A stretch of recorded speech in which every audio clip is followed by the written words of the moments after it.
1886年，卡尔本茨发明第一辆三轮汽车的时候，他大概无论如何都想不到，就是这个会跑的铁盒子将彻底改变人类文明的进程，开创了一个历经100年发展、持续繁荣的行业。从福特流水线淘汰欧洲贵族马车，到日本丰田击垮美国的底特律，再到中国电动车超越德日百年巨头，这场持续了140多年的产业战争，它从来不是单纯的商业竞争，而是大国崛起的兴衰关键。大家好，我是微笑，今天聊聊汽车产业背后的权力博弈。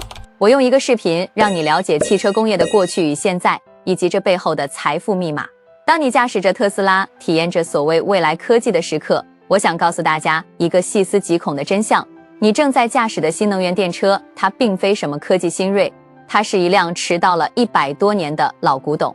在1890年的中国，慈禧太后还在紫禁城里听戏赏花的时候，光绪皇帝还在为变法维新而殚精竭虑的时候，大洋彼岸的美国人就已经驾驶着电动车招摇过市，自由驰骋了。到了1900年，电动车的市场占有率达到了38%，而燃油车呢，仅只有22%。所以，就像讨论先有鸡还是先有蛋的问题一样，从技术发展的历史脉络来看，这个世界是先出现了电动车，之后才出现了燃油车。而当前正在上演的汽车变革，也并非新能源在颠覆燃油车，而是一场跨越100年的王者归来和凤凰涅槃。但问题来了，既然电动车如此风光无限，独领风骚，它又为何会销声匿迹整1个世纪呢？这背后究竟隐藏着怎样惊心动魄的博弈较量呢？现在我们就正式进入正片内容，让我们一起来看汽车这个工业皇冠上的璀璨明珠是怎样成为国家命运兴衰的指示器的。要讲述汽车的发展历程，我们需要将时间回溯到1834年，大清道光14年，正值林则徐在为禁烟问题绞尽脑汁时，美国佛蒙特州有位名叫托马斯的铁匠，他制造出了人类历史上第一辆电动车的雏形。虽然这个东西当时只能在很短的跑道上转几圈，速度还比不上现在骑的自行车，但星星之火可以燎原，它的出现点燃了一个时代的希望。从粗糙的产品原型到实用的商品问世，电动车的发展历程充满了智慧与创新的火花。而真正的关键转折出现在1881年，法国工程师特鲁夫，这位后来被誉为电动车之父的传奇人物，在巴黎成功测试了首辆采用可充电电池的电动三轮车。从此之后呢，电动车犹如脱缰的野马，势不可挡。到了1900年，美国的大街小巷，包括纽约第5大道，电动车川流不息。华尔街银行家们驾驶电动豪车谈笑风生，上流社会的贵族名媛对电动车格外青睐。原因其实也很简单，首先它既安静又优雅，不像后来出现的燃油车那样轰鸣刺耳、尾气熏天，电动车安静的如同一只优雅的白天鹅。那么第二个原因呢，它的操作十分简便，一键就能启动，说走就能走。而第三个优势，性能表现同样非常出色。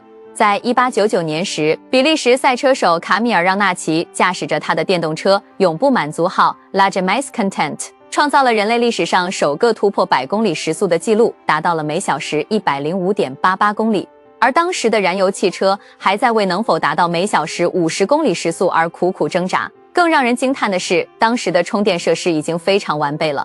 纽约、伦敦、巴黎街头的充电站可以说是遍布各处。底特律电气公司甚至直接提供了电池更换服务，车主可以快速更换电池继续行驶，比现在的快充还要便捷。就连大发明家爱迪生都是电动车的忠实拥护者，他不仅自己拥有底特律公司的电动车，他还亲自研发了镍铁电池，让电动车的续航里程得到了显著提升。说到这里，就不得不提一个非常有趣的插曲。1902年的时候，慈禧太后68岁大寿上，袁世凯就花费了万两白银进贡了一辆汽车，这是一辆由美国土利亚公司制造的燃油汽车。但慈禧老太太觉得司机坐着开车有失皇家威严，硬要让人跪着开车，中国史上的首起交通事故就诞生了。但这个过程也正好说明了，在那个风云变幻的时代，汽车已然成为上流社会的必备品。从1890年至1920年，整30个年头，电动车可谓是独占鳌头，傲视群雄的。然而月盈则亏，水满则溢，一场市场与技术的角逐正在悄然上演。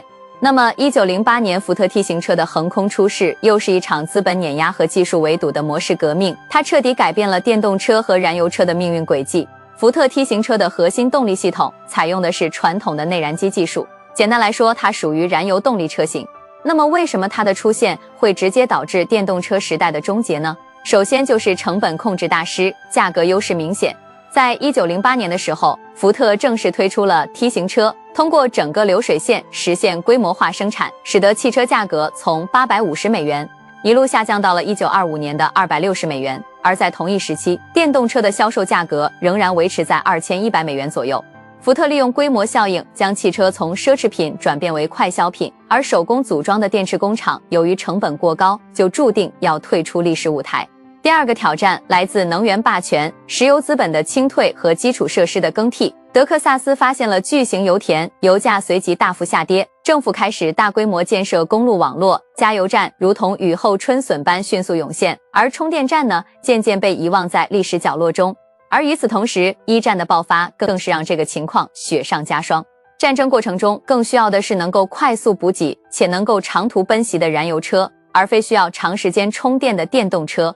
再加上祸不单行，福不双至，铜和铅的价格因为战争的爆发而暴涨，使得电池的成本也一飞冲天。就这样，在市场规律的作用下，电动车可谓是节节败退，溃败之势难以挽回。那么第三个就是多领域技术的突破。1911年，通用汽车工程师查尔斯发明了电启动装置，它彻底解决了燃油车手动摇杆启动的麻烦，也消除了手摇启动的风险。过去燃油车大部分的事故30%的起因都是因为启动时造成的反击伤害。那么燃油车最大的痛点就是启动困难，也在一夜之间烟消云散。当然还有一个技术问题，就是关于低温性能上的差异。燃油车在添加了防冻剂之后，是可以在零下20摄氏度的低温环境下启动的，而电动车呢，在零下5摄氏度的时候，电池的容量就会衰减60%。那么第四点，也是最根本的，也是最致命的，是资本的联合围剿。石油巨头开始大量收购电池专利，对整个电动车行业实施了一次上游断供、下游渠道封锁，原有的电动车经销商一夜之间倒戈。福特授权的7000家经销商当中，电动车产品被禁止销售。同时，摩根集团掌控的银行对电动车贷款收取高达27%的年利率。时间来到1939年2月23日，最后一家电动车企业底特律电气公司正式宣告破产。至此，电动车彻底退出历史舞台，一睡就是半个世纪。这个过程，如今我们停下来思考，其实并非技术的失败，这是资本的胜利。这并非市场的选择，而是垄断造成的结果。正如《史记》所说：“天下熙熙，皆为利来；天下攘攘，皆为利往。”昔日巨头用金钱和权力扼杀和封锁了电动车市场。这场变革也印证了怀特海的过程哲学，文明的进步在不断突破我们视为准则的真理体系。当新一代氢能源或核聚变驱动的交通工具出现时，而如今的电动车，所谓的环保理念，或许也将成为历史的过往。这正是技术哲学永不停息的革命特性。那么说到这里，你可能会问，说了这么多，这不就是个交通工具吗？为何汽车工业的兴衰往往预示着一个国家命运的起伏变化呢？这个时候，大家要停下来思考几个问题：为什么美国能在20世纪称霸世界？为什么德国能在战后废墟上快速复兴？而为什么日本又能够从一片废墟当中重新建立繁荣呢？其实答案都藏在4个轮子之中。汽车看似它只是一台钢铁铸成的机器，但实际上它是人类工业文明的集大成之作。一辆普通的轿车就包含了超过2万个零部件，涉及到冶金、化工、电子、橡胶、玻璃、纺织等等成千上万个行业。正所谓牵一发而动全身。汽车工业作为现代文明的巅峰代表，其战略价值早已超越了普通的商业范畴。它已成为一个国家命运的物质载体，它既是一个国家能力展现的具体证明，它也是一个产业链强大程度的真实写照，它更是综合国力的衡量标准。当中国的新能源汽车在挪威冰雪公路上超越特斯拉的时候，这不仅是产品的成功，更是工业文明模式转折的历史性预告。就像19世纪英国人凭借铁路网络建立了日不落帝国，而在21世纪的今天，智能电动公路网络正在重新塑造人类文明权力的格局。因此在某种程度上，每辆汽车的底盘它铸造的是一个国家命运的基因。如果今天我们将镜头拉回到2战时期希特勒的闪电战，它为何能够横扫欧洲，秘密就隐藏在德国强大的汽车工业之中。奔驰、宝马、大众，如今这些声名显赫的品牌，在当年同样都在为战争贡献力量。坦克、装甲车、运输车，说到底也都是汽车技术的延伸和升华。而反观苏联，虽然有庞大的工业体系，但汽车工业相对来说比较落后，机动性能较差，初期可是被打得溃不成军。若非后来美国援助了40万辆卡车，苏联是否能够撑过反攻都是未知数。而我们再看战后美国为何能够称霸全球，除了原子弹的威慑力，更重要的是汽车工业的强大支撑。在上世纪50年代，美国汽车产量已占据全球80%的份额。通用、福特、克莱斯勒三大巨头可以说是富可敌国，谁掌握了汽车技术的主导权，谁也就掌握了当今文明时代的话语权。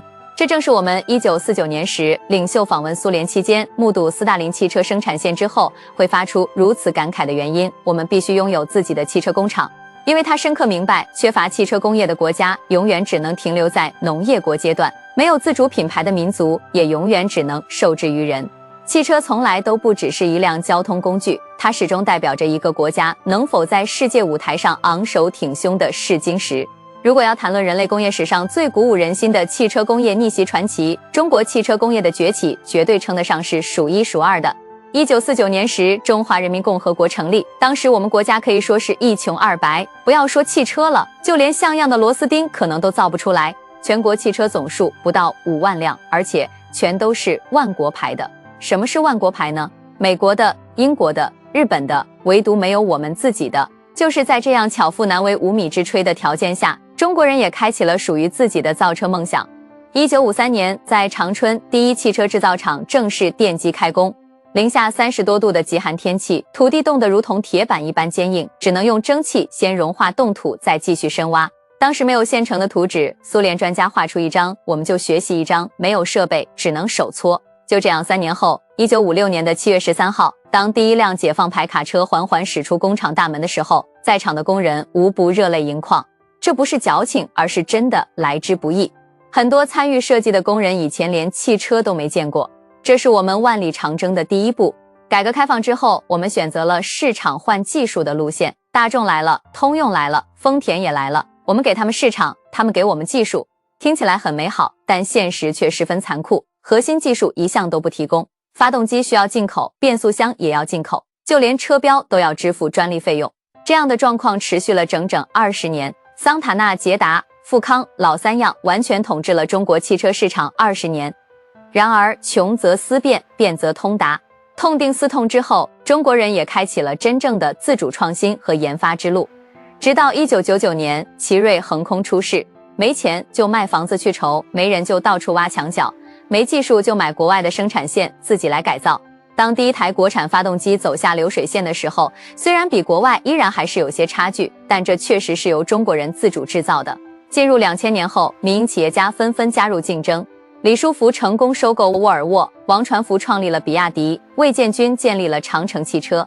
这些人都有一个共同特点，就是从不认输，敢于拼命。就这样，筚路蓝缕，披荆斩棘，中国汽车从模仿走向创新，从跟随变为并驾齐驱。2009年，中国汽车产销量首次超过美国。2003年，我们不仅仅是产销量世界第一，出口量也是全球首位。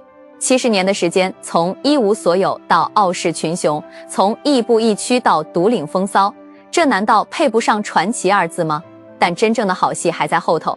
2008年的时候，全球金融危机爆发，油价飙升到每桶147美元，加油就像割肉啊！这个时候，美国人终于想起来100年前被他们亲手埋葬的初恋电动车，但真正点燃这把火的是特斯拉和他背后的钢铁侠马斯克。在2012年的时候 ，Model S 惊艳亮相，500公里续航加上智能驾驶，17英寸的中控大屏，全世界在那一刻都震惊了。原来汽车还可以这样玩，于是我们看到了资本意志的循环。1920年代，洛克菲勒家族运用石油资本扼杀了电动车的发展，而到了2020年代，马斯克借助碳资本的力量反超了燃油车。其实事物的本质从未改变，依然还是资本的规模效应在决定着生产线的生死存亡，只不过是把赌注从石油换成了锂矿以及数据霸权罢了。就在全世界都为特斯拉惊叹之时，我们已经悄然布下了一盘更大的棋局。